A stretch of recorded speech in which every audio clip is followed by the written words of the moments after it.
Good morning. It's January 4th, 2019. My name is Jack Ricard, and I wanted to do a long, tedious, and boring video regarding the current state of the nation and the internet, particularly regarding Patreons and their deplatforming of Sargon of Akkon or Akkon of Sargon or something. And the David Rubenstein and Jordan Peterson conundrum about what to do about it. I published Boardwatch magazine commencing in 1985, and I sold that publishing company in 1999 for $38 million, actually. And the reason I bring that up is it was kind of the print publication of record covering the early development of the internet during that period. In the interim, since I kind of saw this video thing being the future of publishing, and as it turns out it is, but beginning in 2009, started publishing a series of videos about electric vehicles, which continues to this day, although it's more about solar energy storage at this point. We've done 342 videos, and this dates from the very beginning as high definition videos and feature length film lengths. We typically do a 2-hour video and have since 2009. At that point, few people could view our videos. They're not because of the platform, but their personal computers wouldn't do those data rates. Even if they downloaded it, they couldn't play them.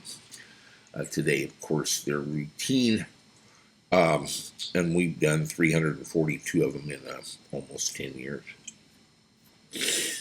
I've never used Patreon. I've never monetized videos through contributions. We develop products and sell products that enable thinkers and innovators to build electric cars and solar systems. And they're usually products that I had trouble finding and sourcing.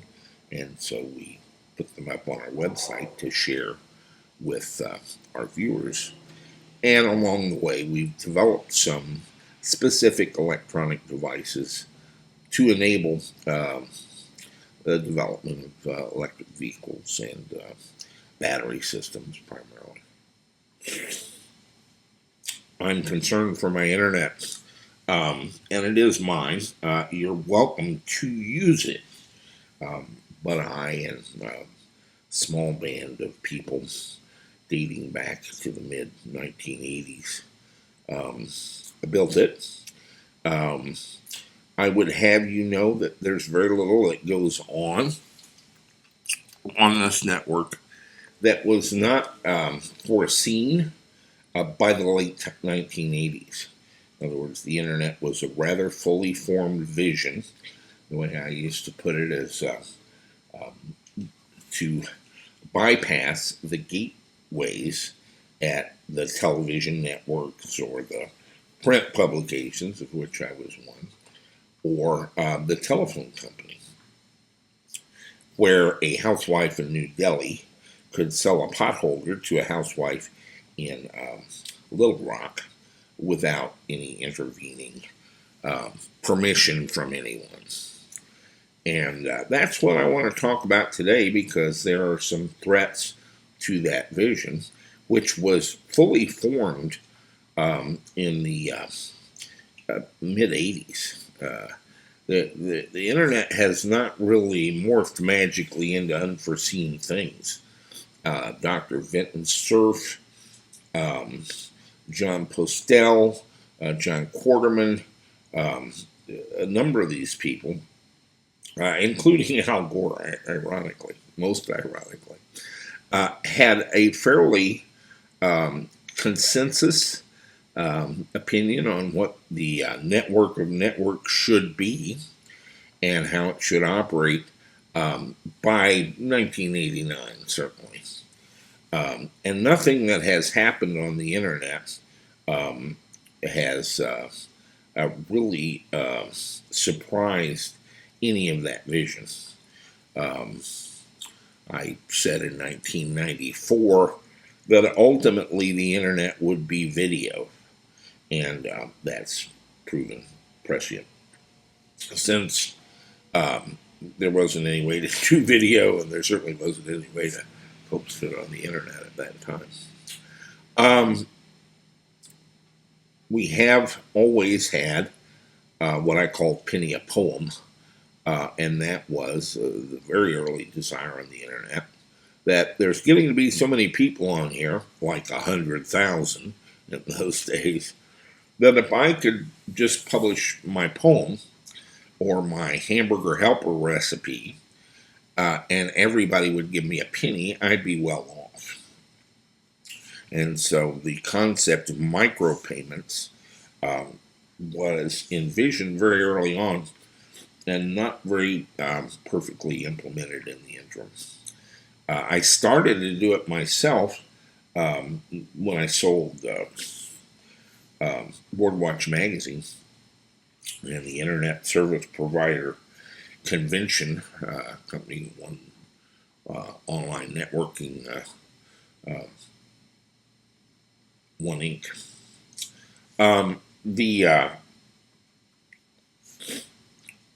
I didn't do it because there appeared to be several things in the offing, including PayPal.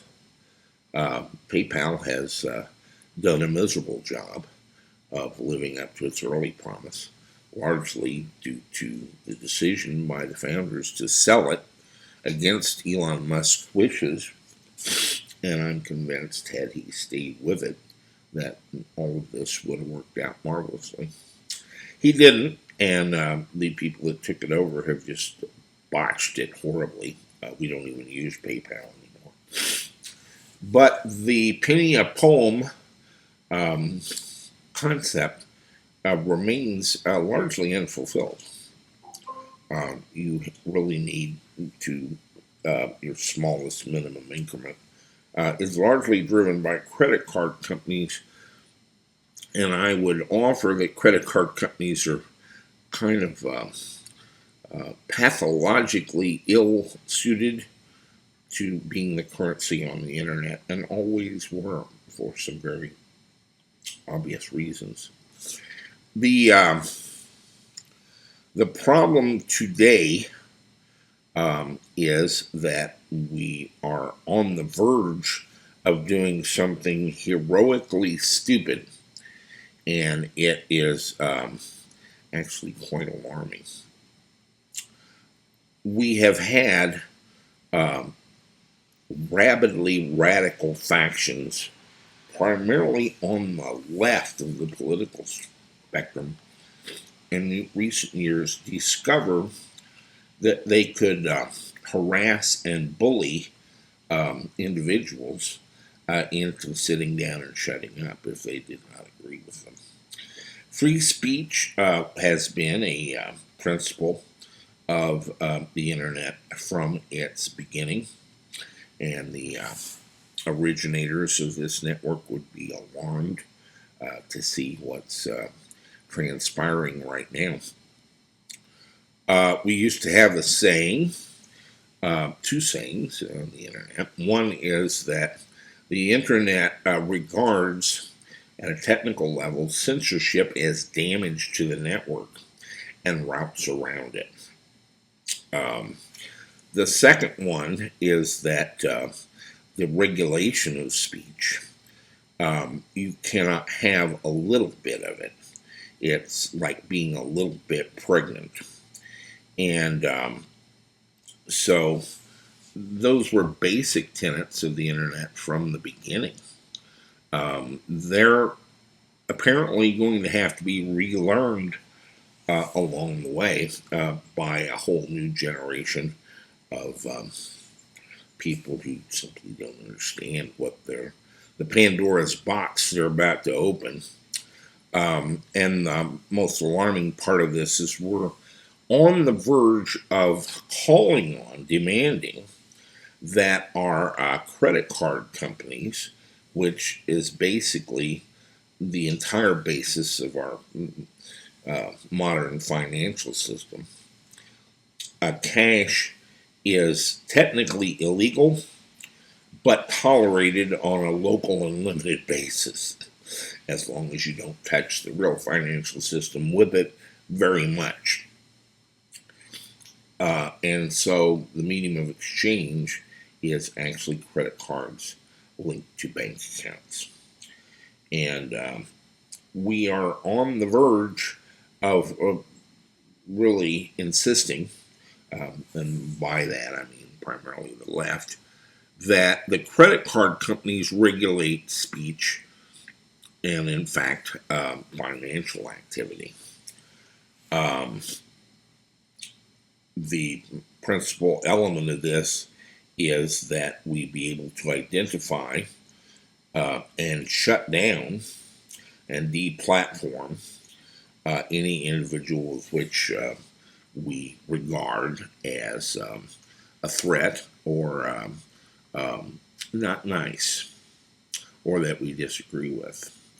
And we actually seem to be seeking to empower the credit card companies to monitor our spending and our speech and cut us off if we don't behave. This is beyond Orwellian. George Orwell could not predict this. It's an evil so deep I can't fathom it, or why anyone would be in favor of it, but they are. And by they, I mean some people who preen and pose and simper and prance as if they are a technical and intellectual elite. They are not the best and brightest among us. They're mostly moronic imbeciles who would like to be intellects. And so they pose, but they're not very smart people.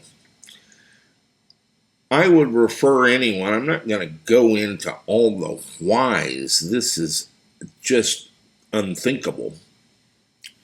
I would refer you to Solzhenitsyn's Gulag Archipelago. It's the actual experience in identifying and ridding ourselves of undesirables such as the bourgeoisie is that a very narrow group of people who are clearly defined as evil, such as today's examples, and poor ones they are actually, of white supremacists, Nazis, and ISIS. I suppose you could throw child pornographers in there with them. The problem with all that is that then you have to have someone or something to both monitor the population for those people and to decide what speech and activity is acceptable. And as we saw in the Bolshevik Revolution, that started as very specific and narrow, and quickly, and I mean almost immediately, began to widen dramatically. And part of what drives this is benefits to people who turn in other people for being that, whether or not they are or not, and a benefit to widening that definition as deemed necessary and appropriate, and who is doing the deeming there, which is a bit of a problem.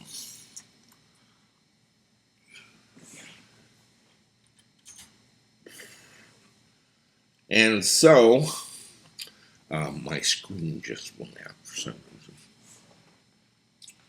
reason. If you want to know why and how horrible this is, simply read the 1,800 pages of Solzhenitsyn's Gulag Archipelago, and he spells it out in somewhat depressing detail. I understand there's a dumbed down, edited down 500-page version now that for those who don't care to do that much reading. And I understand reading's not really a big deal with a lot of these people.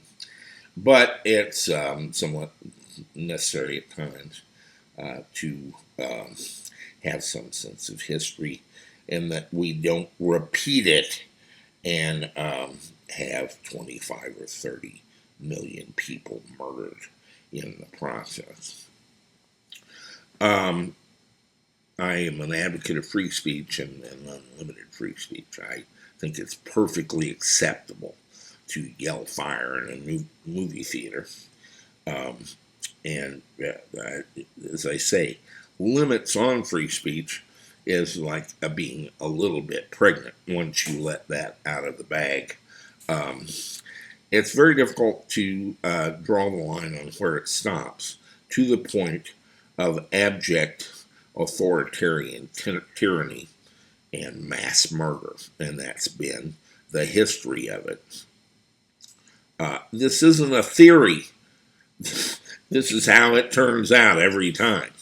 And it did in Russia, and it did in China, and it did in Nazi Germany, and in all cases accompanied by the murder of millions of humanoids who did little or nothing to deserve that. So I'm deeply concerned, but it brings most social problems. I am a bit of a technocrat, and I think most social problems have a technical solution. In this case, we have to decouple funding, the penny a poem desire, from control structures that can be leveraged to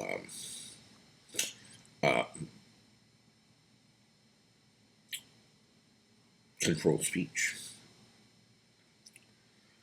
And I think I have a solution.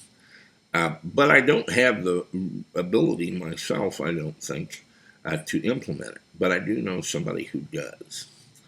I was alarmed that in our technocracy there has taken root a deep-seated left, and I don't mean liberal, I mean left segment.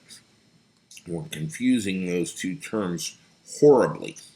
I am not only a liberal, but a somewhat radical liberal. But I'm not a leftist or an idiot. And I resent any the skyjacking or the hijacking of liberalism by leftists. They are not liberal. They're actually horrible authoritarian structure people. But I was amused and a little bit stunned to hear a number of technocrats espouse these sentiments under the rubric of good intentions. The most alarming was recently Tim Cook explaining how Apple would deplatform and has deplatformed basically anyone who disagreed with them, and that means anyone who disagreed with them. But his homosexual and depraved, actually, point of view on this was always wrapped in fantastic intentions, very good intentions. It's the right thing to do, and that is to censor anyone who disagrees with him. But most seriously, any homophobic, racist, white nationalist, or conservative um, um, proponents. And I just found this astonishing to hear him actually give a speech um, concerning this in such an unschooled and woefully ignorant manner. Um, but my hope, and it may be a false one, is that Jeff Bezos of Amazon rides to the rescue on this, which may be somewhat unlikely. He actually owns the Washington Post and has given safe harbor to some of these views. Um, the um, the concept is, of course, the penny a poem heart of the internet, and I think it's apparent at this point that blockchain currencies would be the solution, largely because they can flow freely in digital format with minimal friction, minimal cost of processing the exchange of funds. And they are inherently um,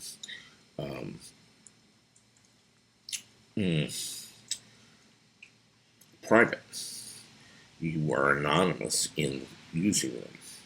And that ensures a digital currency that it would be very difficult to broach. And in fact, it's what has given blockchain currencies so much difficulty in the few years of their launch.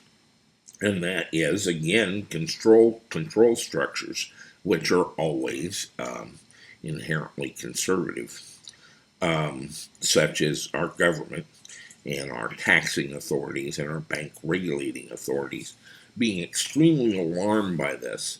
They do not want anonymous financial transactions, and so they seek to deplatform them by making it illegal and actually arresting people for trading in them.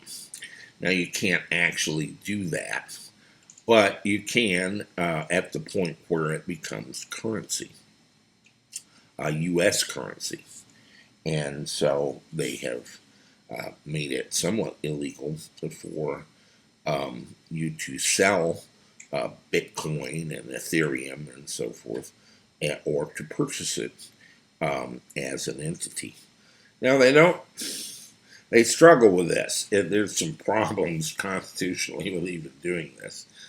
In fact, I think if it was taken to a proper U.S. Supreme Court, it would be deemed unconstitutional. Today, Coinbase, for example, is selling um, these things, and apparently in a legal fashion. But I assume it's because they're reporting every sale and transaction to and from U.S. currency. I don't have a problem with there being a U.S. currency. It's one of the fundamental requirements or jobs of having a government is to establish a stable monetary currency. I do think it unwise that we fight tooth and nail for the governmental right to monitor our financial transactions.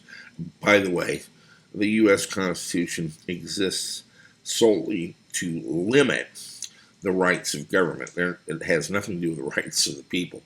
It has to do with what we're not going to allow the United States government to do.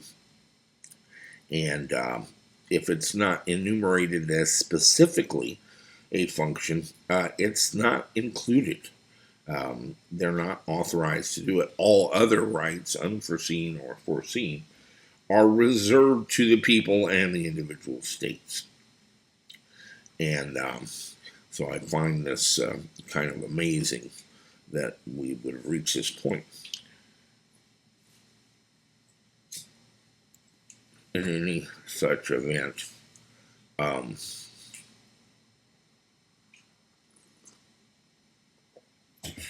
let's get back to currencies. Um, so the problem is translation to and from U.S. currency. The less of that we do, the less control they can have.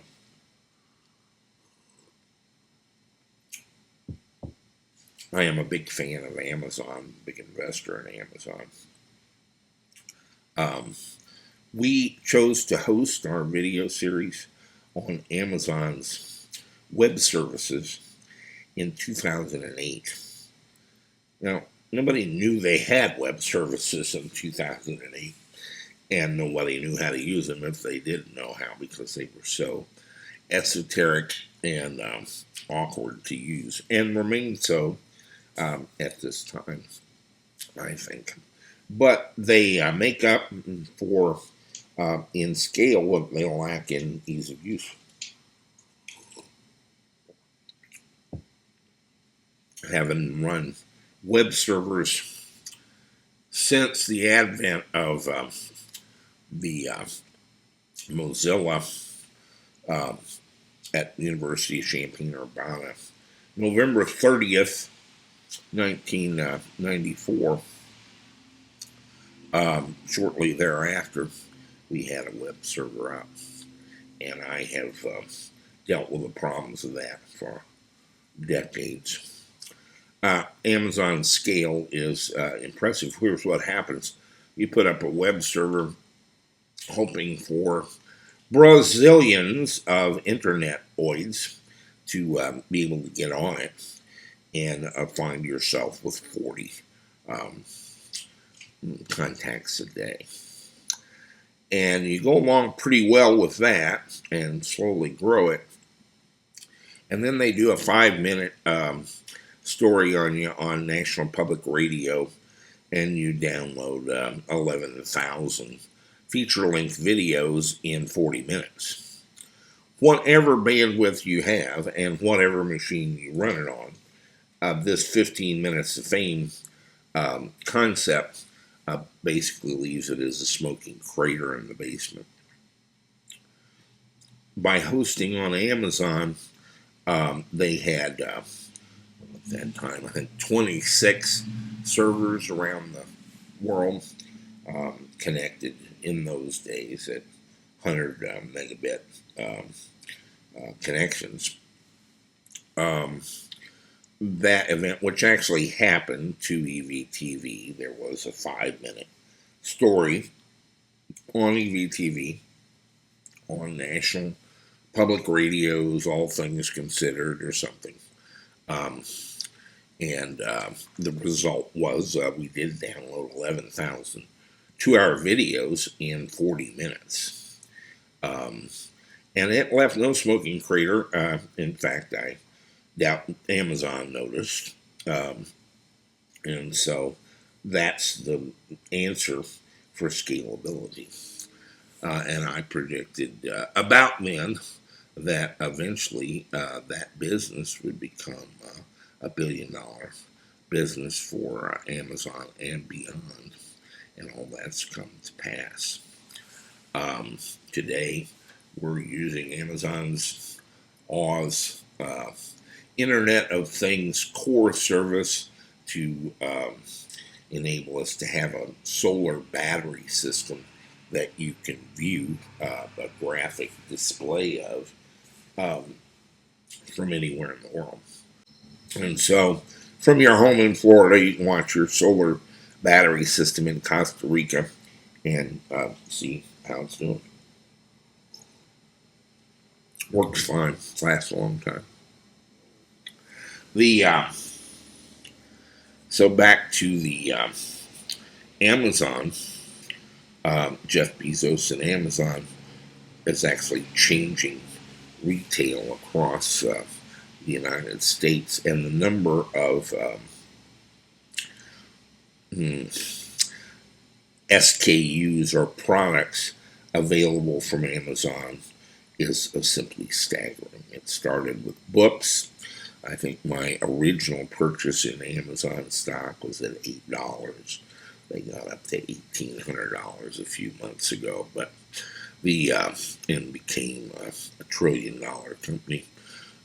The advent of the election of some 40 Democrats to the House of Representatives has caused a free fall in the stock market since then, but it will recover, and I think it will do so shortly. But where is this rambling tirade going to? It's about Amazon.com and the immense number of products that they offer. Jeff Bezos, who's a very bright guy and a very creative one, seeing these things, has actually all the components of a solution in-house. He could, for example, simply declare that he's accepting Bitcoin for purchases on Amazon.com, and overnight it would become immensely valuable. He should not do that, by the way, as a currency. Bitcoin has a fatal flaw in that the currency itself purports to have some value, to where you can buy $100 in Bitcoin and it can turn into $20,000. And by the way, you can buy $20,000 worth of Bitcoin and it turn into $100, as we have seen. Currencies themselves are not supposed to have value. They're a medium of exchange. And so what I would propose is that Amazon.com issue their own blockchain currency, Amazon coin or whatever. This does a couple of things.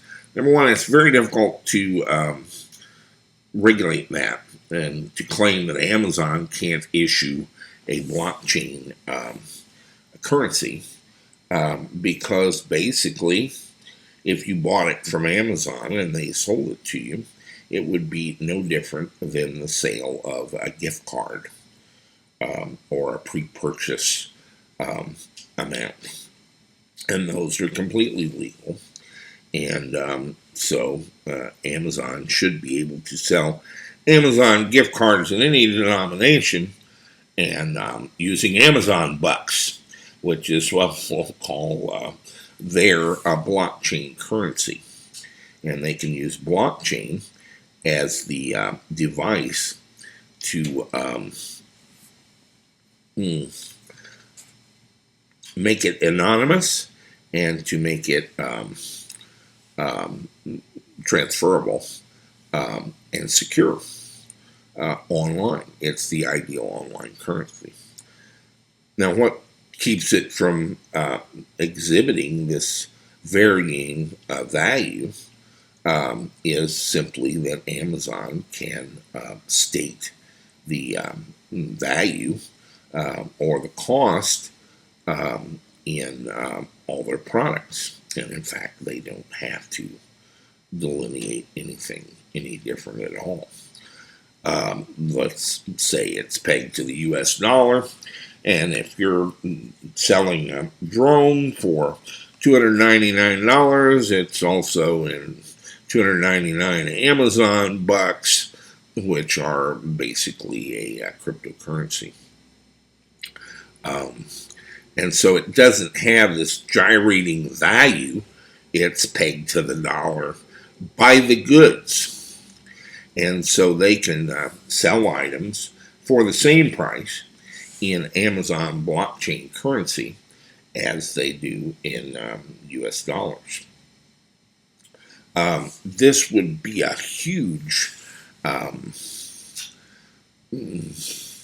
benefit to a blockchain currency, in that it would allow it to have a stable value.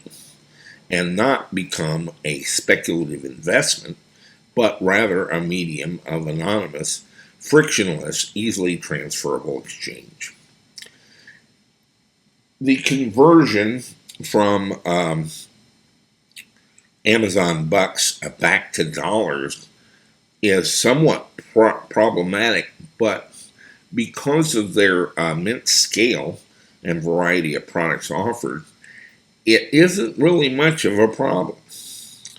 If I could accept Amazon bucks blockchain currency on my website for a Tesla battery module controller, I don't really have to convert it back to dollars because I buy a lot of stuff on Amazon. And so they can use their widespread number of SKUs and their huge footprint to allow me to exchange that for stuff I want and bypass the conversion to U.S. currency at all. And that's why I say that Amazon is uniquely in a position to establish the value of the cryptocurrency and to make it valuable because you can buy things on Amazon with it and serve as a de facto online currency.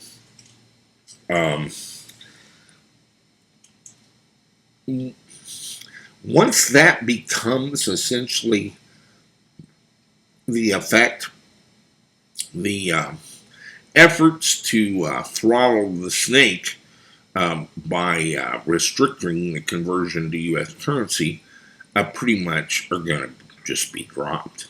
If it's not going to be effective, they're not going to do it.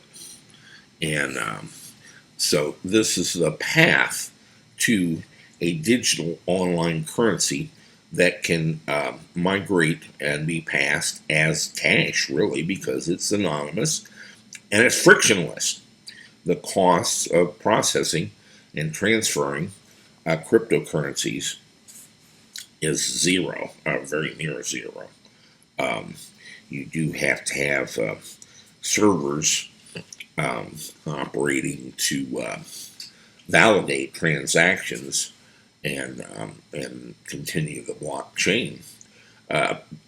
Actually, Amazon has a lot of servers and could do this essentially themselves without having to pay miners to create new currency. And so they could establish their own cryptocurrency, the Amazon dollar, and that could serve as a online currency in any denomination down to a penny. Now, how do you deal with cryptocurrencies and exchanges and so forth? Oh, isn't that technical and awkward? Well, it is until people start developing software to do that works on your PC and your phone. And this collapses to weeks of effort. It's not. It doesn't wind up being anything, and it would be much easier even than Apple Pay or using your credit card or so forth. There is a technical solution to this automatically. And so you see that one guy has the ability to do this. Now, can he then deplatform people using his cryptocurrency? Not really. It is anonymous inherently, and when you remove the ability, you remove the temptation. With a careful design of this, he can truly establish a free internet currency for the electronic commerce. And all websites could accept it without permission from Amazon. You need the. Now, we had for a while Amazon's Pay. They have a pay service, um, and it worked reasonably well. It did have some restrictions and delays in it, largely to cater to the credit card companies again. And we simply found it inconvenient. And we have our own credit card processing company, and there's any number of those. And you can go kind of from one to the next. I have people contact me all the time wanting to steal our transaction trade from the people at authorize.net that do it now. But so it is reasonably competitive, but ultimately controlled by MasterCard, Visa, and American Express.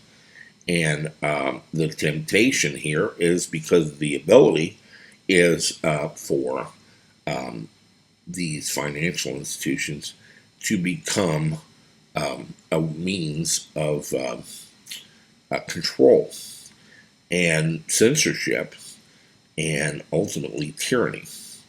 Now, if you remove the ability, you remove the temptation.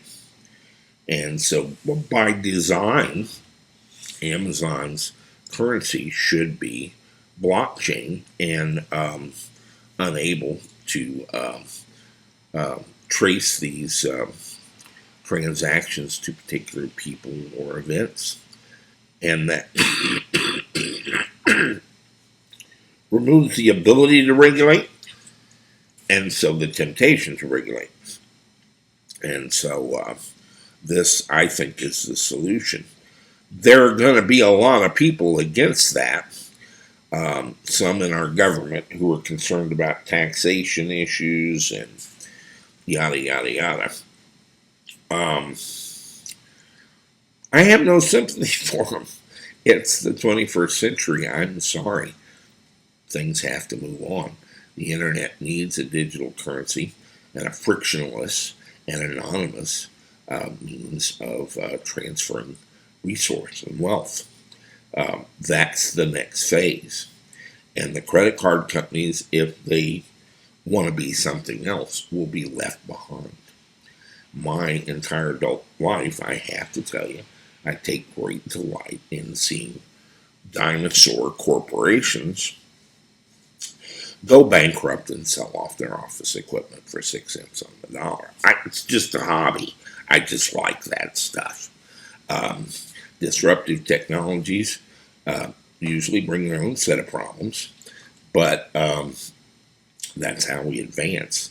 And this is part of the circle of a genuine political spectrum that we have is conservatives seek to retain the hard-won lessons of the past and maintain the status quo hierarchical structures that we have now as having value going forward and to protect that. And liberals, that would be moi, seek to modify and failing to modify to destroy status quo structures that prevent progress into the future. How that got mangled up with leftist, Marxist, neo-Marxist, mindless alt-left libtardism, I don't even quite understand how it got hijacked. But my entire adult life has been about supplanting and disrupting status quo hierarchies in favor of progress. Starting with the telephone monopoly in the United States and the development of the internet as a bypass of it. And I see electric vehicles and solar power as a way of disrupting and, if necessary, destroying large corporations who inherently have an advantage if they chose to play and play nicely. But if they, as they usually do, seek to fight it. I take a great armchair delight with a glass of tawny port and a cup of coffee in my Donald Trump coffee cup of observing their demise, bankruptcy, and eventual sale of their office equipment at 6 cents on the dollar. And that's basically what we're looking at here. The credit card companies and the banking system had this to lose. PayPal gained it and had it to lose, and they did lose. In the future, we need a way for people to support each other, do crowdfunding to support Jordan Peterson or David Rubin or Sakat of Archon or whoever without someone's permission. And they have the right to be heard however absurd they state things and in whatever terms they state them, and however hateful you may find that or offensive. And certainly there should be limits. We shouldn't allow ISIS to recruit. Why? By group, we kind of vote things down. The white supremacists that you're so concerned about had a rally in Washington. I think about 25 people showed up. And so their movement becomes a joke. It's derided. The only part of it that's kept alive is by Marxists who want to cite it as somehow a threat and a big thing. It's not a big thing. I don't know anybody like that. I don't even think those people were real clear about what they believed in. But all 25 of them did get together and have a march. And I think that's fantastic. Sunlight is the perfect disinfectant, as in addition to being an excellent source of electrical power, it is the perfect disinfectant. If you have people with truly hateful, hate-filled, and errant views, you want that out in the open. I don't want them skulking around in the alleys plotting against me. They should be out in the open where they can be commented on and discussed, and their ideas rejected or embraced as the consensus of humanity does and is wont to do. And hiding things or restricting them or not allowing them, particularly in regards to speech, is a truly idiotic, imbecilic thought. Not a speech. It's an imbecilic thought. You need to stop and think what you're saying. Clearly, you do not have a historical or educational background to support such nonsense. And so it's rather important that be eradicated. Rather more important than eradicating ISIS. Let ISIS be online. Let ISIS do crowdfunding.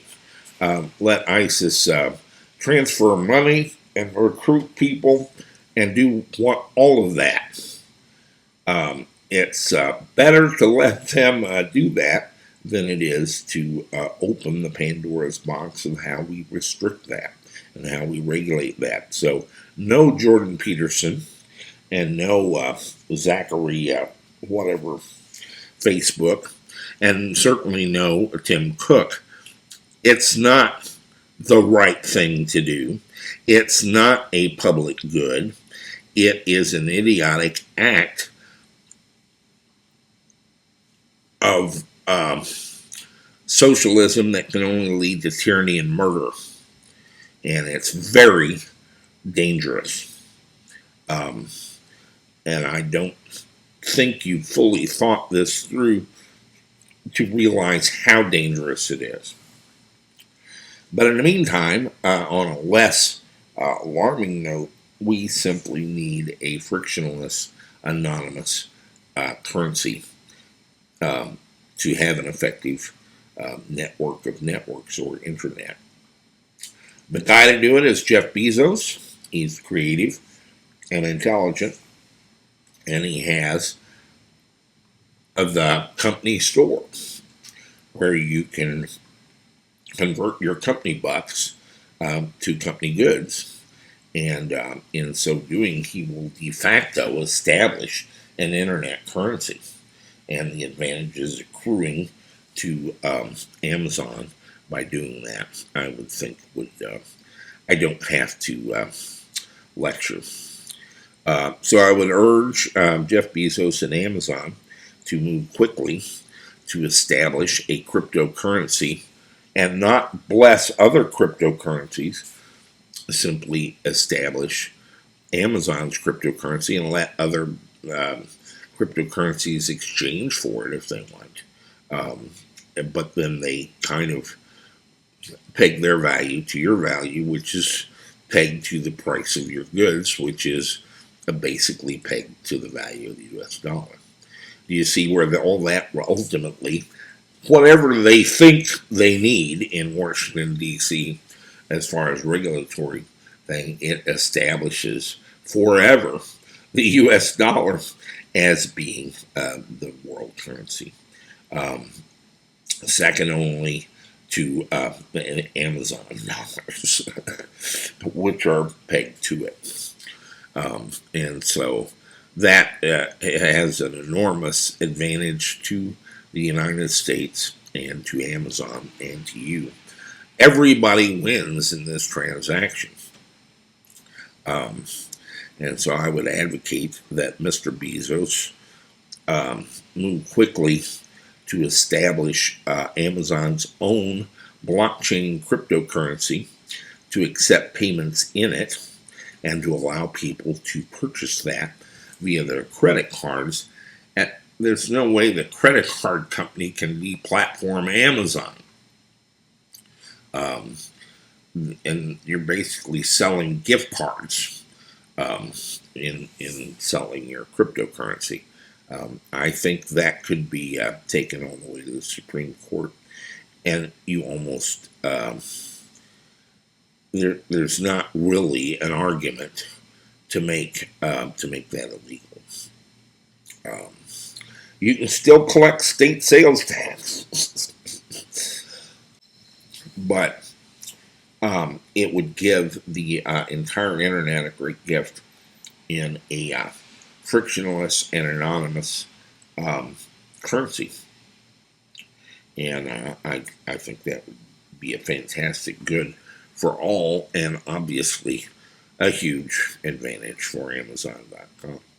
The rest of us can then accept and exchange this currency between ourselves for any purpose, and to any country in the world, and to anyone in any country in the world for any reason.